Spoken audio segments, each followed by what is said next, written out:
कौम को chief justice के साथ खड़ा होना होगा, आइन जीतेगा। इमरान खान के पास अब कॉल देने के अलावा कोई रास्ता नहीं बचा। साबिक वज़ीर दाखिला शेख रशीद की गुफ्तगू कहा, एक माह पहले कहा था ये मुज़ाकरात नहीं मज़ाकरात कर रहे हैं। शहबाज शरीफ कहते हैं 3 जजेस को नहीं मानता।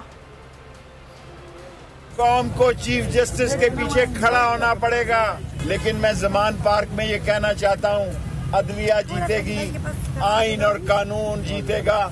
बिलाखिर कोई रास्ता नहीं रह गया इमरान खान के पास कॉल देने के अलावा। हवाए नफ्स की है हुक्मरानी, लुटेरा कर रहा है पासबानी। बोल न्यूज के मार्केटिंग हेड आकाश राम ताहा लापता, तफ्तीशी इदारे जवाब देने से कासिर। अहले खाना परेशान, बेटे की जुदाई में माँ गम से निढाल। जो बच्चो हिंदू पर आए थे जो को पाकिस्तानी, मुझे मेहरबानी करे पंहिंजो आकाश वापस कयो। अमेरिकी सेनेट में कांग्रेसमैन की आकाश राम के अगवा के खिलाफ पुरजोर मुजम्मत। And I, of course, have been concerned about some of the terrible disappearances, some of the abuses of human rights in Pakistan.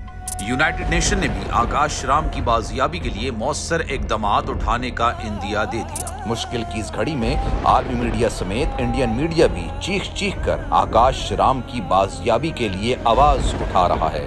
आलमी सहाफती तंजीम और इंसानी हुकूक की आलमी तंजीमों की भी आकाश राम के अगवा की मुजम्मत। उफ क्या जुल्म है, बोल इंसाफ का मुंतजिर। सब्सक्राइब करें और बेल दबाएं ताकि कोई खबर रह न जाए।